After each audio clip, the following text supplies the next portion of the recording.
आज जो प्रश्न है डॉक्टर नम्रता पांडे काठमांडू नेपाल से पूछती हैं कि आचार्य जी, परमात्मा मंगलमय है, इसलिए जो भी घटना घटती है, जो भी परिस्थिति अनुकूल प्रतिकूल आता है, उसे स्वीकार करना चाहिए और बाद में ये हो भी जाता है।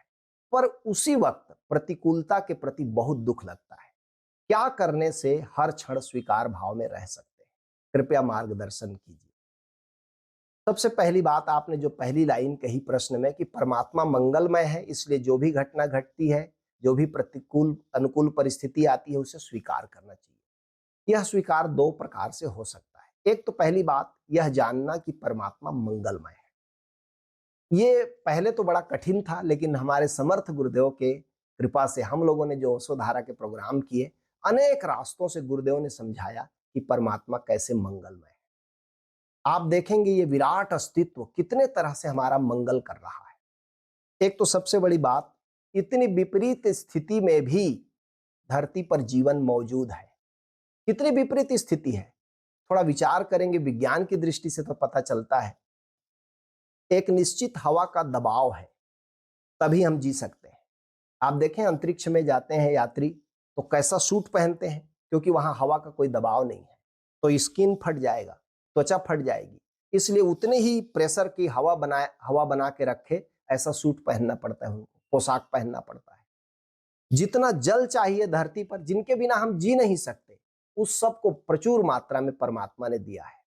जल जितना चाहिए, सूरज की रोशनी रोशनी जितनी चाहिए, भरपूर दिया हुआ है। ये सब परमात्मा के मंगलमय स्वरूप का एक तरह से परिचय है कि परमात्मा मंगलमय है। और तो और मैं लोगों को यह भी कहता हूं कि अपने ही शरीर को आप ठीक से देखोगे तो एक सुनकर आश्चर्य लगता है कि मनुष्य कैसे जिंदा है।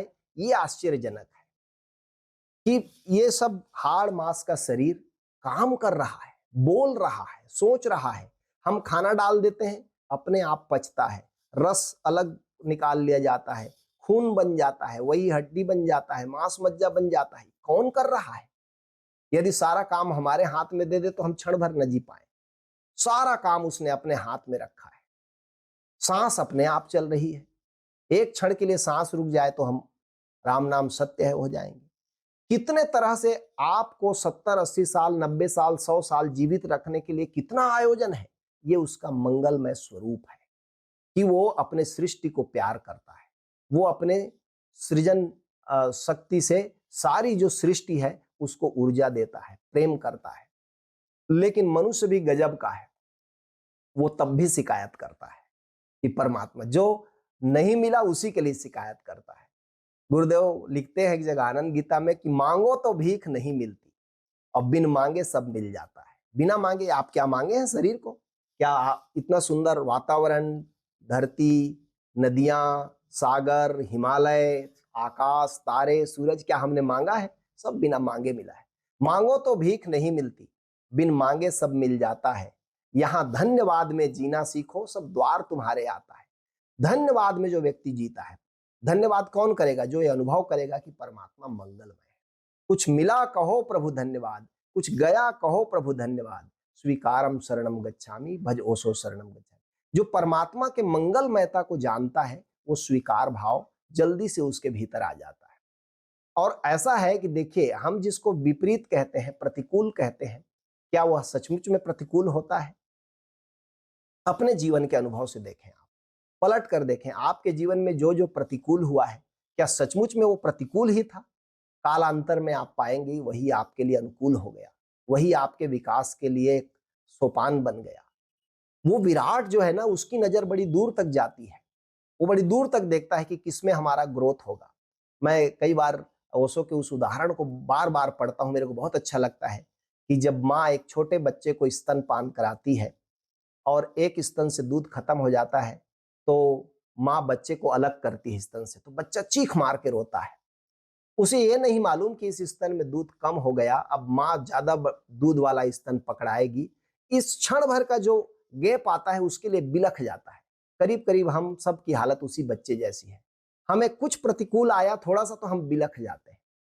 हमें नहीं मालूम कि यही प्रतिकूल आगे चल के बहुत बड़ा अनुकूल बनेगा।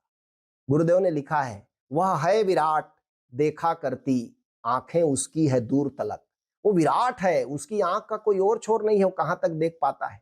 वह है विराट, देखा करती आंखें उसकी है दूर तलक, तुम देख नहीं पाते यह भी क्या हो सकती है अगले पलक।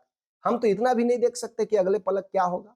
ज्यादा मत सोच विचार करो, जो हुआ उसे स्वीकार करो। भगवत्ता शरणम गच्छामि। भगवत्ता को स्वीकार करने का यही सरलतम रास्ता है, समर्पण का यही सुंदरतम रास्ता है कि उसकी मर्जी से जीना।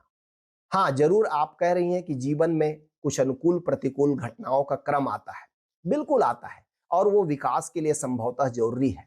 गुरुदेव ने लिखा भी तो है, कुछ होता है अनुकूल यहाँ, कुछ होता है प्रतिकूल यहाँ। हम व्यर्थ पात से कपते हैं, कुछ फूल यहाँ कुछ सूल यहाँ। दोनों होगा, लेकिन सूल कब तक लगता है? जब तक हम उसको समझ नहीं पाते तभी तक। हमें लगता है तत्काल में तो सूल की तरह है, लेकिन बहुत लंबे समय के अंतराल में वही फूल की तरह हो जाएगा। एक कहानी गुरुदेव के मुंह से भी सुना है और औरों के प्रवचन से भी सुना है कि एक राजा था और एक उसका मंत्री था। तो मंत्री एक तकिया कलाम बोलता था कि परमात्मा जो करता है अच्छा करता है, ईश्वर जो करता है अच्छा करता है। ये कई लोग का तकिया कलाम होता है ना, एक वाक्य, उसको हर वाक्य के पीछे बोलेंगे। तो मंत्री भी वही बोलता था कि परमात्मा जो करता है अच्छा करता है। एक दिन दूर देश का एक तलवार बेचने वाला सौदागर आया। राजा तलवार का शौकीन था, तो उस राजा को तलवार दिखाने लाया। तो मंत्री भी वहीं खड़ा था, सैनिक भी खड़े थे। राजा एक एक म्यान से तलवार निकाल कर देखता था, उसका धार छूता था, उसकी चमक देखता था, उसका बनावट देखता था। एक तलवार को छूते समय उसकी उंगली कट गई, खून निकल गया थोड़ा सा। सब लोगों ने कहा, अरे उंगली कट गई। तो मंत्री की तो आदत थी, वो तकिया कलाम था, भूल से निकल गया, अरे परमात्मा जो करता है अच्छा करता है। तो कहते हैं ना, राजा तो बहुत नाराज हुआ।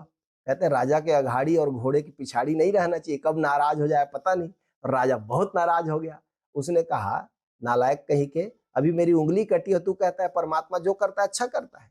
कल कोई मेरी गर्दन काट देगा, तू कहेगा परमात्मा जो करता है अच्छा करता है। तू खतरनाक आदमी है। सैनिकों को कहा, इसके हाथ पैर बांधो, इसको कारागार में डाल दो, ये खतरनाक आदमी है।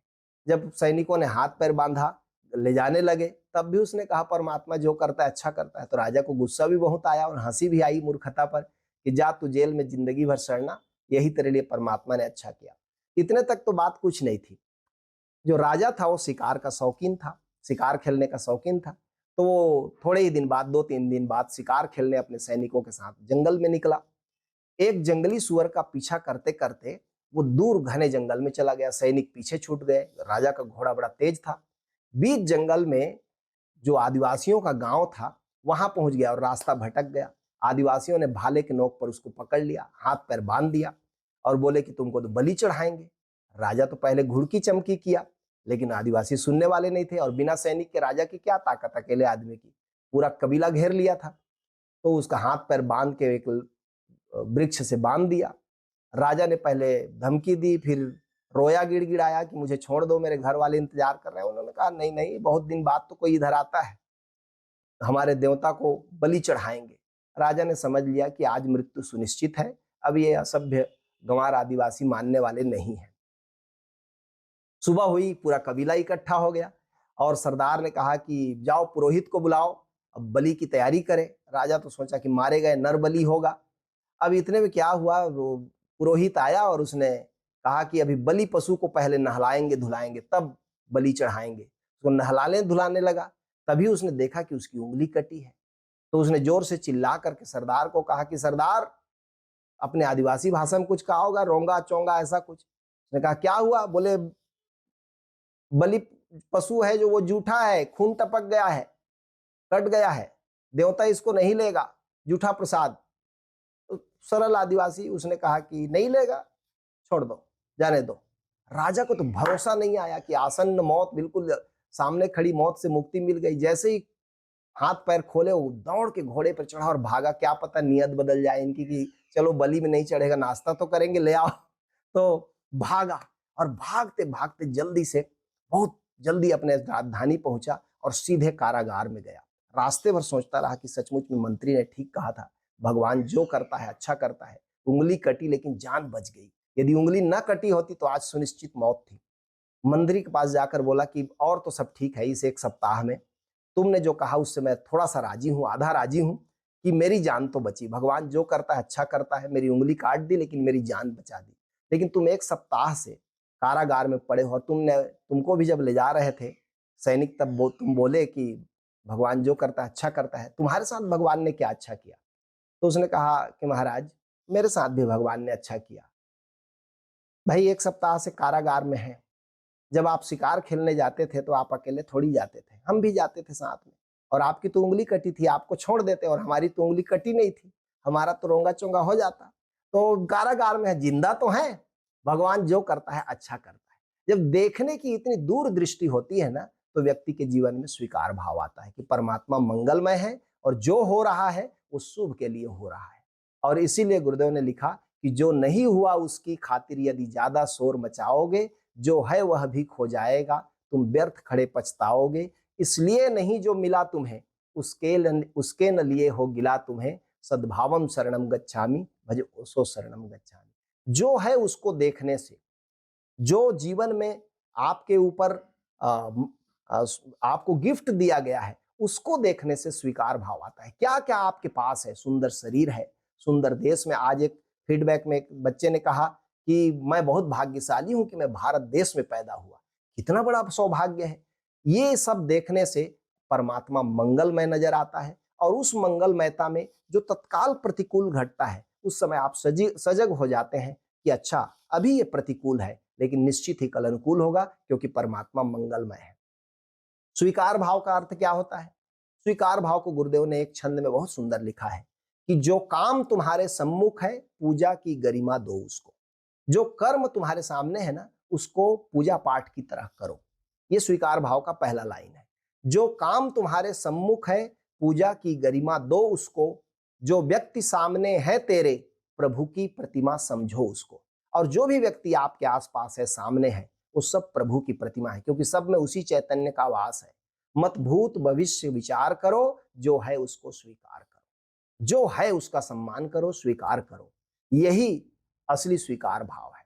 आपने पूछा है प्रश्न के अंत में कि हर क्षण स्वीकार भाव में कैसे रहें। एक सबसे बड़ी बात, एक गहरी समझ डेवलप करनी होगी, विकसित करनी होगी कि अब तक मेरे जीवन में जो जो प्रतिकूल हुआ है, कालांतर में वह मेरे अनुकूल सिद्ध हुआ है।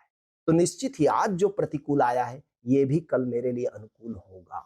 एक इस तरह का बोध। और दूसरा, इस विराट अस्तित्व को देखें, जो बनाने वाला है, जो इसका सृष्टा है, वो इतना महाचैतन्य है, महाचिति है कि उससे कुछ, वो किसी को दुखी करके खुश नहीं होगा।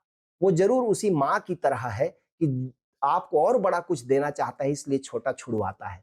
हम थोड़े से अंतराल आता है, उसमें चीखना नहीं है, रोना नहीं है, जरा पेशेंस रखना है, प्रतीक्षा करना है। तो ये स्वीकार भाव हर क्षण घटित हो सकता है। छोटा छोटा प्रतिकूल होगा। अभी थोड़े ही दिन पहले मेरे साथ जो प्रतिकूल हुआ, तो मैंने देखा कि मैंने स्वीकार कर लिया। ये सूत्र पर मैं तो मनन कर ही रहा था, मैंने स्वीकार कर लिया, और मैंने देखा उससे नए रास्ते निकले। जो मैं कठिन समझ रहा था वो रास्ते सरल हो गए। तो ऐसे अपने जीवन को, रोज जीवन की किताब, गुरुदेव कहते हैं ना, अपने जीवन की किताब को पढ़ना है। आप अपने जीवन की किताब को पढ़ेंगे तो आपको बिल्कुल रास्ता मिलेगा कि हर क्षण स्वीकार भाव में जीने से कितने फायदे हैं। और स्वीकार का मतलब ये भी होता है, एक तरह का ये समर्पण भाव है। स्वीकार भाव, समर्पण भाव का मतलब ये होता है कि हम धीरे धीरे राजी हो रहे हैं। ठीक है, एकदम से राजी नहीं हो गए हैं तो स्वीकार भाव। और जब जिस दिन आपकी पूरी चैतन्यता से आप राजी होते हैं, उस दिन समर्पण भाव।